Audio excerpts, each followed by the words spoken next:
Most people remember their wedding day as one of the happiest days of their lives. For years, I thought I would remember mine the same way. I was wrong. When I look back now, I don't first remember the flowers. I don't remember the music. I don't remember the beautiful white dress hanging beside the hotel window. The first thing I remember is my father's face. Not because he looked proud, not because he looked emotional, but because he looked hurt. And he was trying his best to hide it. At the time, I didn't understand why. A few hours later, I would.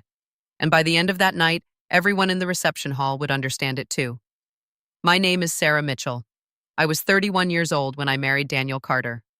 For 3 years, Daniel had been my best friend, kind, reliable, patient, the complete opposite of his mother, Linda Carter, my future mother-in-law, the woman who spent 3 years pretending to accept me while quietly making it clear she thought her son could do better. She never said it directly, not at first. People like Linda rarely do. Instead, they use smiles, comments, suggestions, little remarks disguised as concern. Daniel has always been ambitious.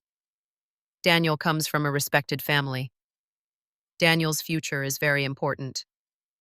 Every sentence sounded harmless, until you noticed the pattern. The pattern always pointed back to one thing. I wasn't good enough. Not for her son, not for her family, not for their social circle. The reason was simple. Money, or more accurately, the lack of visible money. My father lived in a modest home, drove a 15-year-old pickup truck, wore simple clothes, worked quietly, never bragged, never chased attention. To Linda, that meant one thing: failure. She judged people the same way some people judge books, by the cover. And unfortunately, my father looked like the kind of man she had spent her life overlooking.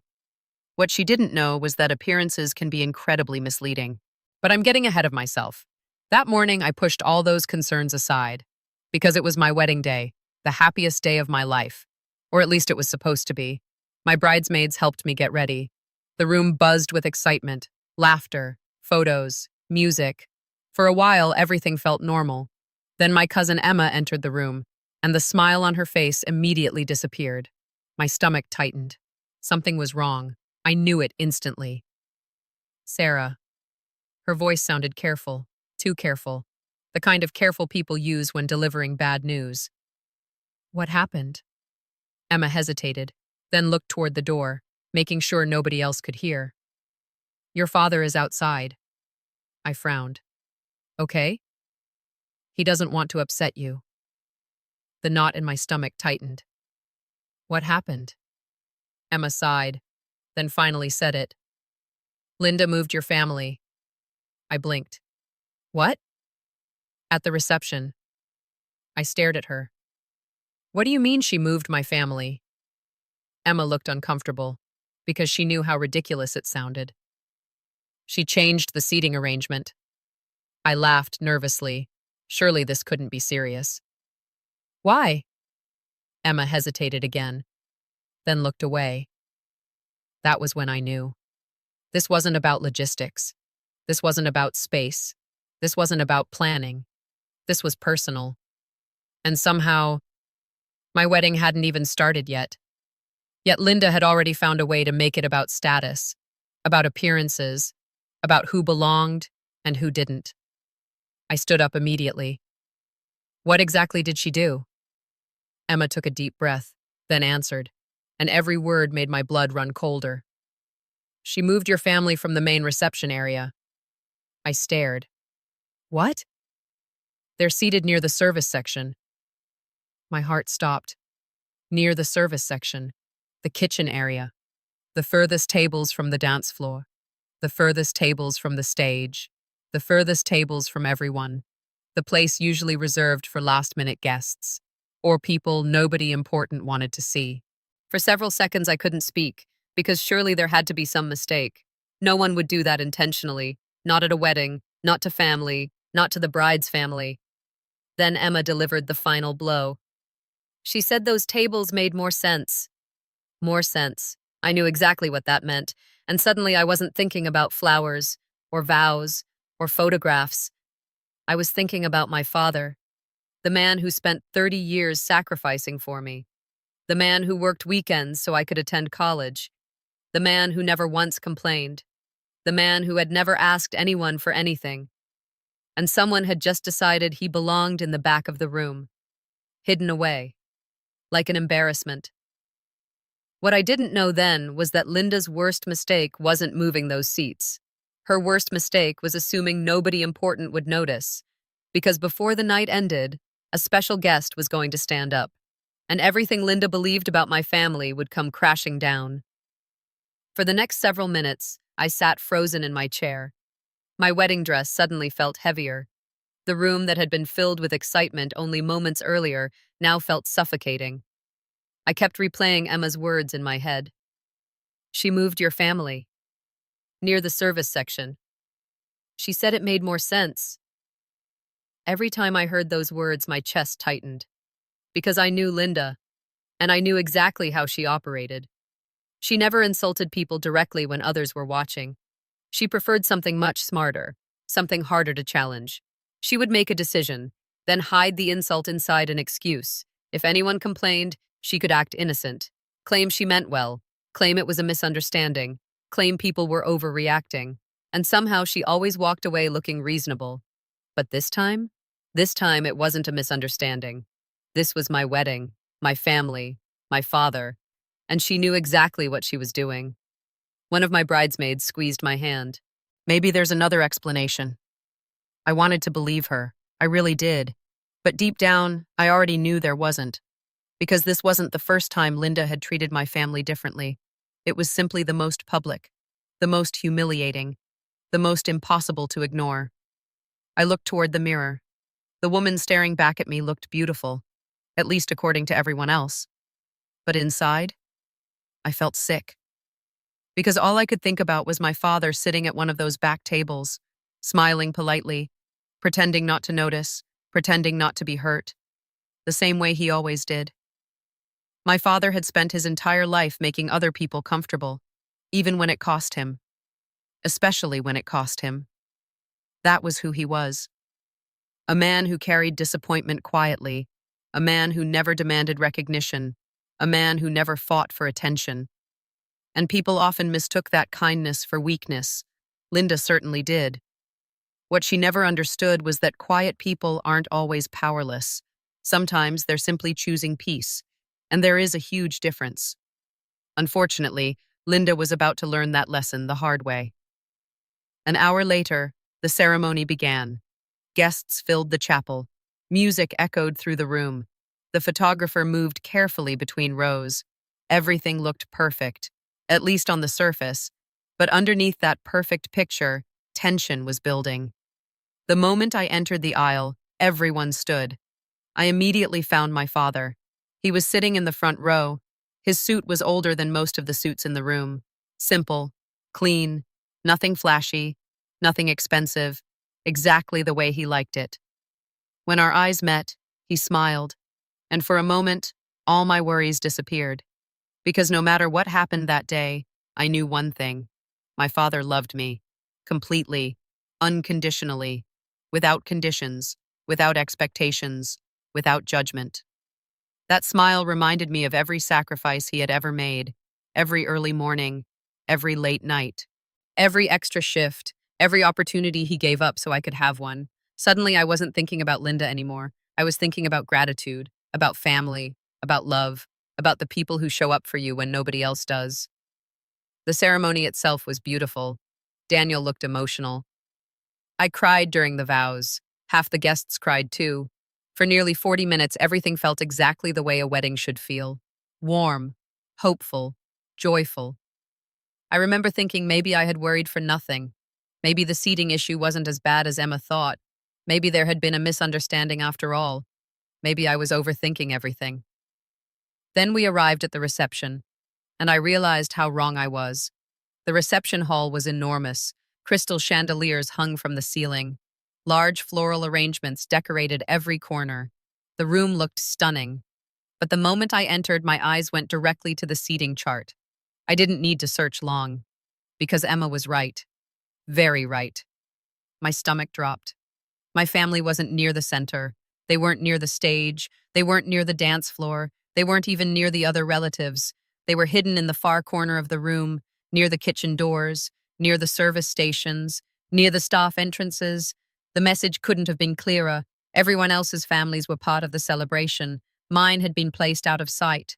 I felt anger rising immediately, not for myself, for my father, for my aunt, for my cousins, for the people who had loved me my entire life. I spotted Linda standing near the entrance greeting guests, smiling, laughing, playing the role of perfect hostess. I walked directly toward her. Fast. Very fast. The closer I got, the more determined I became. Linda noticed me approaching. Her smile faded slightly. Not much, just enough. Sarah. Her voice remained cheerful. Everything looks beautiful, doesn't it? I pointed toward the back of the room. My family's tables. For a brief moment, something flickered across her face. Recognition. Then it vanished. Oh, she smiled again. As I explained earlier, it was simply a seating adjustment. A seating adjustment. I almost laughed, because it sounded so ridiculous. You moved my family beside the kitchen. Linda shrugged. It's still a table. The casualness of her answer stunned me. It isn't just a table. Several nearby guests stopped talking, listening now, watching. Linda lowered her voice. I don't want a scene today. That sentence made my blood boil, because somehow she had turned herself into the victim, the person causing trouble, the person under attack. Meanwhile, she was the one who created the situation. I looked directly into her eyes. Neither do I. For a second, neither of us spoke. Then she leaned closer and quietly said something I'll never forget. Something that revealed exactly how she viewed my family, exactly how she viewed my father, exactly how she viewed me. She said, Sarah, some guests are simply more important than others. For a moment, the room disappeared. I heard the words, but my brain struggled to process them. Because surely nobody would actually say something like that. Not out loud, not at a wedding, not to the bride. Yet she had. And somehow, she genuinely believed it. That was the most shocking part. She wasn't being cruel for the sake of being cruel. She honestly believed social status determined human value. And my family simply didn't measure up. Little did she know. One man was already driving toward the reception, a man she would never dare place near a kitchen, a man who knew my father far better than she did. And before the night ended, that man was going to stand up in front of everyone and expose a truth that would leave the entire room speechless. If the story had ended with the seating arrangement, I probably would have spent a few weeks angry and eventually moved on. But Linda wasn't finished, not even close. In fact, looking back now, I think she felt empowered. She had already gotten away with humiliating my family. Nobody had challenged her. Nobody had stopped her. And when people get away with bad behavior, they often become bolder. That was exactly what happened. The reception officially began 20 minutes later. Guests filled the ballroom. Servers moved between tables. Music played softly in the background. From a distance, everything looked perfect. A beautiful wedding, a happy family, smiling faces, elegant decorations. But if you looked closer, the cracks were impossible to miss. I couldn't stop glancing toward the back corner, toward my family, toward the tables Linda had chosen for them. The location somehow looked even worse now that the room was full. The kitchen doors swung open every few minutes. Servers constantly passed through. Guests heading to the restroom walked directly beside them. The tables weren't part of the celebration. They were on the edge of it, like an afterthought, like an inconvenience. And still, my father sat there smiling, talking to relatives, thanking servers, making everyone else comfortable. The sight broke my heart, because he deserved so much better. Daniel eventually noticed. We were greeting guests when he quietly leaned toward me. You okay? I forced a smile. I'm fine. He raised an eyebrow. You don't look fine. For a moment, I considered telling him everything. But then another guest approached. Then another. Then another. The conversation never happened. And part of me was relieved.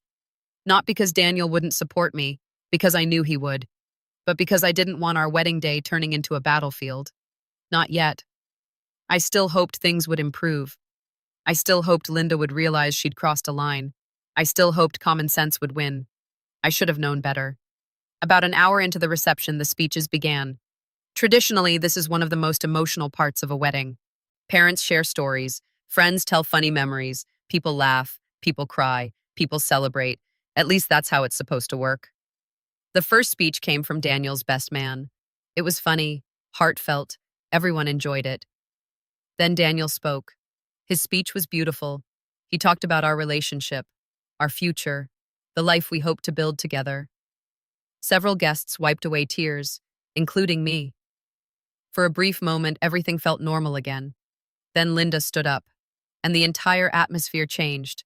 At first, her speech sounded harmless. She thanked guests for attending. She congratulated us. She shared a few childhood stories about Daniel. People smiled. People laughed. Everything seemed fine. Then her attention shifted toward me, and that's when things became uncomfortable. Sarah has certainly been an adjustment for our family. A few guests laughed politely. I didn't. Neither did Daniel. Linda continued. Daniel always had such high standards. The room chuckled again. Something about the comment felt strange, almost like a compliment wrapped around an insult. Then came another. And yet sometimes life surprises you. More laughter. This time, fewer people joined in. The room seemed unsure, uncomfortable, trying to decide whether the joke was actually funny. I felt my stomach tighten, because I knew exactly what she was doing, the same thing she'd done for years, delivering insults disguised as humor, making cruel comments while pretending to smile, giving herself plausible deniability. If anyone complained later, she could simply say, "It was a joke." But everyone knew better, especially me. Then she said something that made several people visibly uncomfortable, including complete strangers.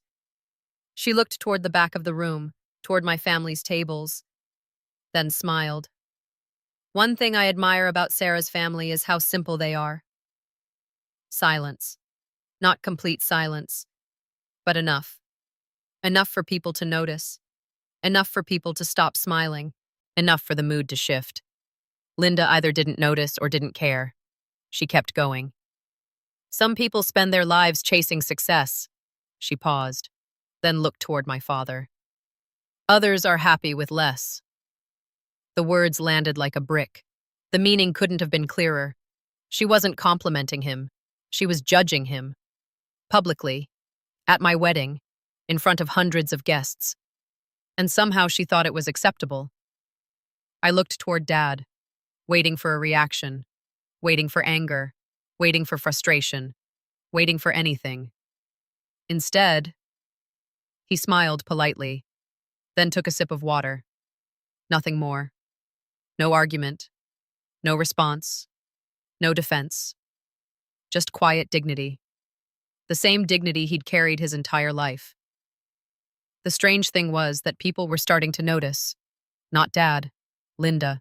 People were noticing her. The comments. The tone. The attitude. The unnecessary remarks. Even guests from Daniel's side looked uncomfortable now. Several exchanged glances. Others looked away. The room was beginning to understand something. This wasn't playful teasing. This wasn't wedding humor. This was someone trying very hard to establish social status. And the harder Linda tried, the worse she looked. After the speech ended, conversations resumed. But something had changed. The energy felt different, heavier, awkward. Daniel approached me almost immediately. You okay?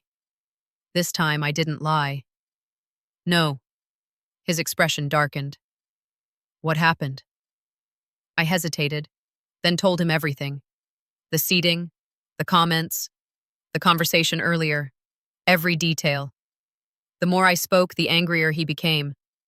By the time I finished, his jaw was clenched. His hands were balled into fists. She actually said that? I nodded. For several seconds, he didn't speak, then quietly said, I'm going to talk to her. But before he could move, something unexpected happened, something that immediately pulled attention away from everything else. A server entered the ballroom. walked directly to the event coordinator, and whispered something. The coordinator's eyes widened. Then another employee rushed toward the entrance, then another. The reaction was immediate, visible, confused. People started noticing. Guests turned toward the front windows. Staff members suddenly seemed nervous, excited, almost shocked. The strange activity spread through the venue like a wave. Nobody understood what was happening, including me. Then someone near the entrance said, "Who just arrived?" The question moved through the crowd, table by table, guest by guest. People began standing, looking, whispering, trying to see outside. I turned toward the windows and saw several black vehicles pulling into the parking lot. Not one, several. The entire ballroom became curious. The conversations slowed. The music suddenly felt quieter. Even Linda stopped talking. For the first time all evening, she looked confused. Nobody knew who had arrived. Nobody knew why they were there. But one thing was obvious. Whoever was stepping out of those vehicles wasn't an ordinary guest. And across the room, my father looked toward the entrance, then smiled. A genuine smile. The kind of smile you give someone you know well. The kind of smile you give someone you're happy to see. And at that exact moment, I realized something. My father knew who was coming, and whatever happened next was about to change the entire night. At first, nobody moved. Nobody spoke. The entire ballroom seemed frozen between curiosity and confusion. Every eye was focused on the entrance. Even the servers had stopped what they were doing. The music continued playing softly, but it no longer mattered. Something bigger had everyone's attention now. The doors opened, and 3 men entered. 2 wore dark suits, professional, alert. The kind of people whose eyes constantly scanned a room. The kind of people who weren't there for the food, or the wedding, or the dancing. They entered first, then stepped aside. And the room collectively stopped breathing, because the man who walked in behind them was instantly recognizable. Gasps echoed across the ballroom. Several guests stood up. One woman actually dropped her glass. Nobody expected to see him there. Not at a wedding, not in a small-town venue, not without warning, and certainly not at my wedding. The room exploded into whispers, people nudging each other, turning in their seats, pulling out phones, trying to confirm what they were seeing. I looked at Daniel. Daniel looked at me. Neither of us understood. The special guest smiled politely as he entered. Calm, comfortable, almost casual, which was surprising considering the reaction he was getting. Because this wasn't just any guest. This was Governor Thomas Reed, one of the most recognizable public figures in the entire state, a man who appeared on television regularly, a man who attended major events, a man who spoke before thousands of people, and somehow, he had just walked into our wedding reception. My first thought was simple. There must be a mistake. Maybe he was attending another event nearby. Maybe he'd entered the wrong venue. Maybe this was some strange coincidence. Then I saw where he was looking. My father.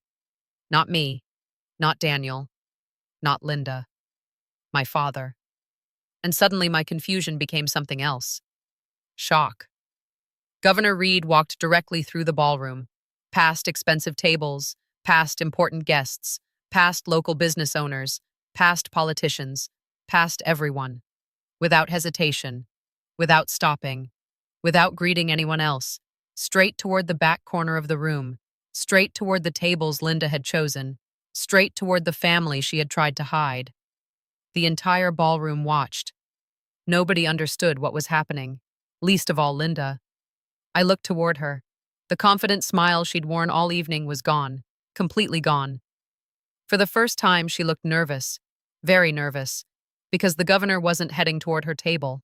He wasn't heading toward the center of the room. He wasn't heading toward the people she considered important. He was walking directly toward the people she'd treated as unimportant. And he looked genuinely happy about it. Then something happened that nobody expected. Not even me. The governor reached my father, and before anyone could say a word, he hugged him. Not a formal handshake, not a polite greeting. A hug. A real one. The kind shared between people who genuinely know each other. The kind shared between old friends. The ballroom went silent. Completely silent. I don't think anyone even blinked. because nobody could process what they were seeing. Governor Reed stepped back, smiling broadly, then said something loud enough for nearby guests to hear. "Frank, it's good to see you." Frank, my father. The governor knew my father by first name. The room immediately erupted into whispers. My father laughed. A warm, familiar laugh. The kind I hadn't heard much since Mom passed away. "It's good to see you too, Thomas." Thomas, not Governor Reed. Thomas. Like they were equals. Like they'd known each other for years. Because apparently, they had. I stood frozen, trying to make sense of everything. Daniel looked just as confused. Around us, guests whispered nonstop. Nobody understood. Nobody. Because the image people had created of my father didn't match reality. Not even close. To most people, Dad was just a quiet man. A simple man. A man who drove an old truck. A man who wore inexpensive clothes. A man who never talked about accomplishments, never talked about influence, never talked about connections, never talked about anything. And because he never talked, people filled in the blanks themselves. Linda, most of all. The governor eventually turned toward the crowd. His smile remained, but his eyes immediately found me. Then Daniel. He approached us, shook Daniel's hand, then mine. "Congratulations." I thanked him, still struggling to process everything. Finally, I asked the question everyone wanted answered. "How do you know my father?" The governor laughed, actually laughed, then looked toward Dad. "Your father never told you?" Dad immediately looked uncomfortable. That response alone told me everything. Of course he hadn't told me. My father never talked about himself, not when he could avoid it. The governor shook his head in disbelief, then turned back toward me. "Your father has spent most of his life helping this community." The room grew quiet again. People listened. Really listened. Because suddenly they wanted answers. All of them. The governor continued. "And every time we tried recognizing him publicly, he found a way to avoid it." Several guests exchanged confused looks. Linda looked completely lost. The governor smiled again. "Frank is one of the most stubborn people I've ever met." Laughter spread through the room. Even Dad laughed. But the governor wasn't finished. Not even close.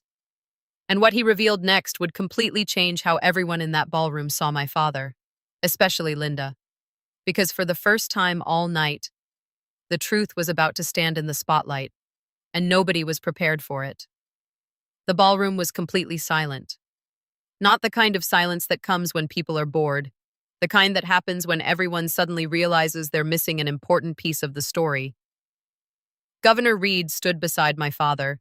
My father looked uncomfortable, almost embarrassed, which should have been my first clue, because people who seek attention usually enjoy public recognition. My father never had. In fact, if there was one thing he consistently avoided throughout his life, it was praise. The governor smiled, then pointed toward Dad. "You see this man?" Nobody moved. Nobody spoke. "He has spent 30 years helping people who never knew his name." A few confused whispers spread through the room. The governor continued. "When a local elementary school needed funding 22 years ago, Frank stepped in." My eyes widened. "School funding? What school funding?" The governor looked toward my father. "Remember that old library project?" Dad sighed. Actually sighed, as if he already knew where this conversation was going. The governor laughed. "Of course you remember." Several guests smiled. They seemed to be enjoying my father's discomfort. Not in a cruel way, in an affectionate way, like people watching a humble person get recognition they deserve. The governor continued. "The library almost closed." A few older guests nodded. Apparently they remembered. I didn't. I was too young. "The town couldn't raise enough money." The governor paused, then smiled. "Frank covered the difference." The room fell silent again. I stared at my father, certain I had misheard. Covered the difference? What did that mean? The governor answered before anyone could ask. He wrote the check himself. A collective gasp spread through the room.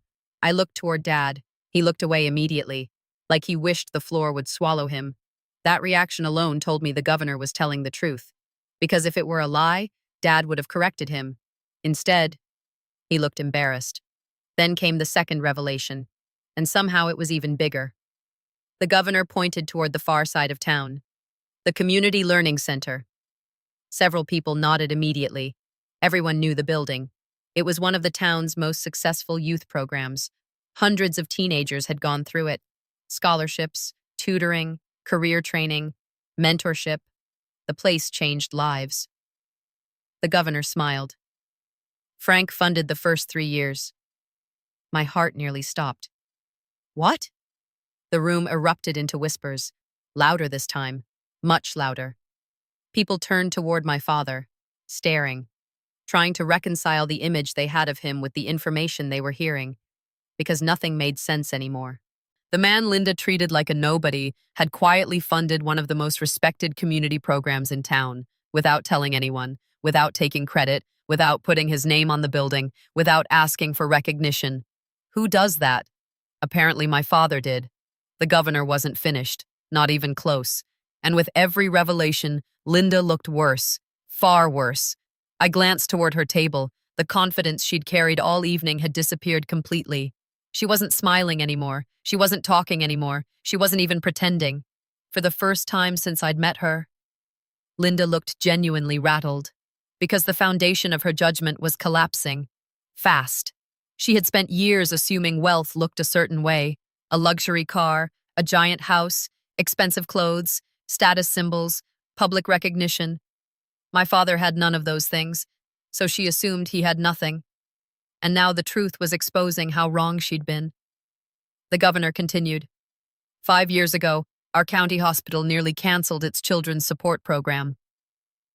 The room became quiet again.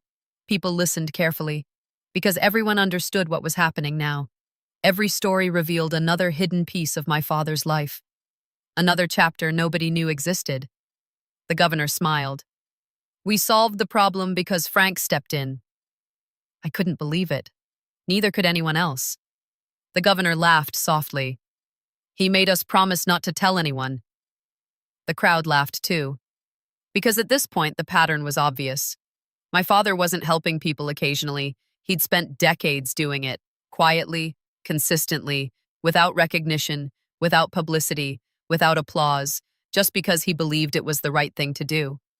Then came the moment that broke me, the moment I'll never forget.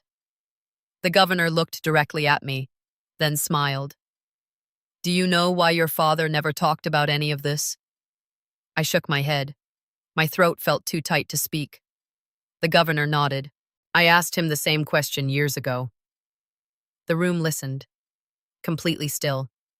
No phones, no conversations, no distractions, just silence. Then the governor repeated my father's answer. If people only respect you after hearing what you've done, they never respected you in the first place. The words hit me like a wave, because that sentence sounded exactly like him. Exactly. Simple, honest, direct. The kind of wisdom Dad delivered without realizing it was wisdom. The kind of lesson that stayed with you long after the conversation ended. Suddenly I understood everything. The old truck, the modest house, the simple clothes. None of it mattered to him. Because my father never measured success by appearances. He measured it by impact, by character, by how many people you helped when nobody was watching. I looked around the ballroom. People were emotional now. Several guests wiped away tears.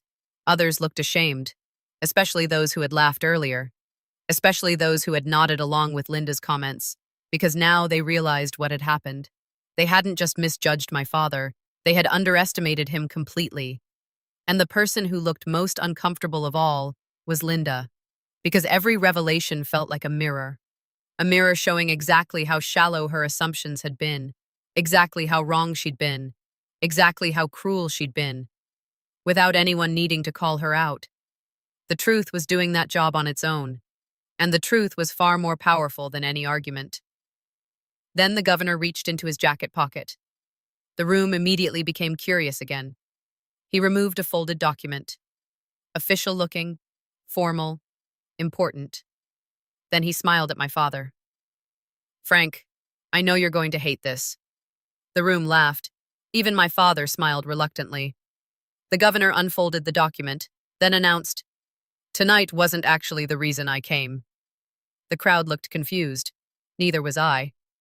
The governor continued, "I came because our state has decided to honor someone whose contributions have quietly changed thousands of lives."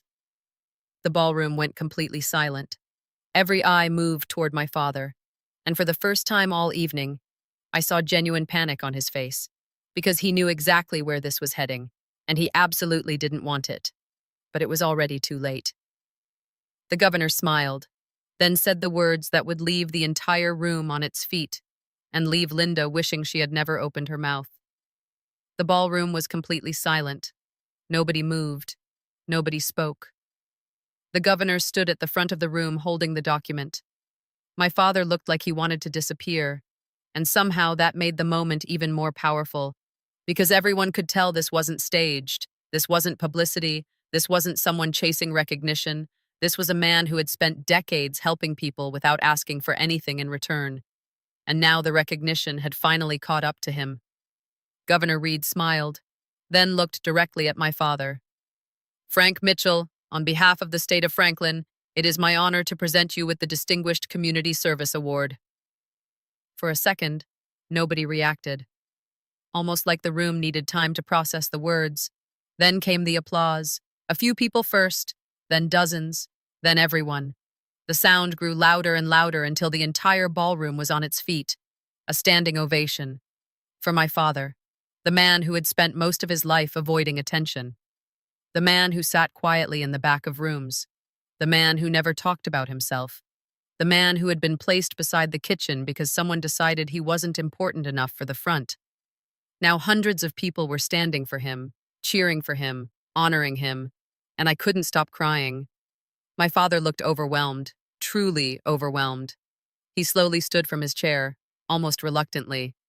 The applause continued. Some guests wiped away tears, others smiled. Several people who had never met him before were clapping harder than anyone else, because everyone loves discovering genuine goodness, especially in a world where it's becoming harder to find. Governor Reed stepped forward and handed him the framed certificate. The room erupted again. More applause, more cheers, more emotion. Dad accepted it carefully, almost awkwardly, like he still wasn't convinced he deserved it. That was exactly who he was. The more recognition he received, the less comfortable he became. The governor leaned toward the microphone. "I've spent 20 years in public service." The room quieted. "And I've met a lot of people who wanted credit." A few guests laughed. The governor smiled, then gestured toward my father. "Frank spent 30 years avoiding it." More laughter, more applause. The governor nodded. "That's why this matters." Then he began listing names, people, families, students, veterans, children, stories, one after another. Each story connected back to my father somehow. A scholarship recipient, a struggling family, a young business owner, a veteran who needed support, a student who needed tuition assistance. The stories seemed endless, and with each one, the room became quieter. Because nobody had known. Not even me. Especially not me. I thought I knew my father. I thought I understood him. But sitting there listening to story after story, I realized there were entire chapters of his life I'd never seen, entire acts of kindness he'd never mentioned, entire sacrifices he'd hidden from everyone. Not because he wanted secrecy, because helping people wasn't something he considered extraordinary. To him, it was simply the right thing to do. Then something unexpected happened. A man stood up. Nobody recognized him at first. Middle-aged, simple suit, nervous expression. He cleared his throat, then looked at my father. "I wouldn't be here without him." The room immediately became quiet. The man swallowed hard. "My mother was raising 3 kids alone," his voice cracked. "We lost our home." Several guests listened intently. The man continued. "We had nowhere to go." He looked directly at my father. "Frank paid 6 months of rent." Gasps spread across the ballroom. The man smiled. He never told anyone. My father immediately looked down, embarrassed. Again. The man laughed softly. He actually made my mother promise not to tell people. The crowd laughed, then applauded, and suddenly others began standing, one after another. Another story, another family, another life changed, another act of kindness, a retired teacher, a local firefighter, a former student. Each one had a story, each one involved my father, and each story made Linda look smaller, not because anyone was attacking her, because reality was exposing her assumptions. I glanced toward Linda. The difference was impossible to miss. Earlier that evening, she'd controlled the room. She'd been confident, comfortable, certain. Now she sat silently, looking stunned, almost lost, because everything she believed about status had just collapsed. Her entire worldview had been built on appearances, and appearances had betrayed her. The man she'd dismissed, the man she'd mocked, the man she'd pushed into the back corner of the reception, was the most respected person in the room, not because of money, not because of power, not because of influence, because of character. And there is no status symbol stronger than character. Then Daniel stood up. The room immediately noticed, because Daniel rarely spoke publicly. He looked toward his mother, then toward me, then toward my father. For a moment he seemed emotional. Then he took the microphone, and the room became silent again. I need to say something. Linda looked nervous immediately. Daniel took a deep breath, then spoke. Tonight should have been about celebrating family. Nobody interrupted. Nobody moved. Daniel continued. But instead, some people spent the day deciding who belonged and who didn't. The room understood exactly who he meant. Linda looked away. Daniel's voice remained calm, controlled, but firm. The problem is they judged the wrong things. The silence grew heavier, because everyone knew he was right. Absolutely right. Daniel looked directly at my father. I've known Frank for years. His voice softened. And today I realized I still don't know half the things he's done for other people. Several guests nodded. Daniel smiled. But one thing I do know. He looked around the room, then finished. If I become half the man he is, I'll consider my life successful. The room exploded into applause again, louder than before. Even I stood up. Even I clapped. Because hearing those words meant more than I can explain. Not just because they honored my father, because they revealed what truly mattered. Respect, character, integrity, things that can't be bought, things that can't be inherited, things that can't be faked. I looked toward my father, and for the first time all evening, our eyes met. Neither of us spoke. We didn't need to. Because somehow, in that moment, I understood something I'd missed my entire life. My father had never cared whether people recognized his success. He cared whether people benefited from it. That was the difference. That was the lesson. And suddenly everything made sense. The old truck, the simple clothes, the modest lifestyle, the quiet generosity, the hidden sacrifices, all of it. Because Dad wasn't trying to impress people, he was trying to help them. And those are very different goals. Later that evening, after the speeches ended and the celebration continued, I found my father standing alone outside the venue. The night air was cool, the stars were bright. For a few moments, neither of us spoke. Then I hugged him. Tightly. Longer than usual. When I finally stepped back, tears filled my eyes. Why didn't you tell me? Dad smiled. The same gentle smile he'd always had. Tell you what. Any of it. He laughed softly, then gave the most dad answer imaginable. Because it wasn't about me. I shook my head. Still emotional. Still overwhelmed. Still trying to process everything. Dad placed a hand on my shoulder, then said something I'll never forget. The people who matter don't need proof of your value, and the people who demand proof will never be satisfied by it. For a moment, neither of us spoke. Then I smiled, because that sentence explained everything. Everything. That night ended differently than anyone expected. Not with humiliation, not with status, not with judgment, but with truth. The truth that character matters more than appearances. The truth that kindness leaves a longer legacy than wealth. And the truth that the people who quietly help others often carry more influence than anyone realizes. My in-laws mocked my family at my wedding. Then a special guest stood up. And by the end of the night, everyone learned the same lesson. Never mistake humility for weakness. Sometimes the quietest person in the room has the strongest story.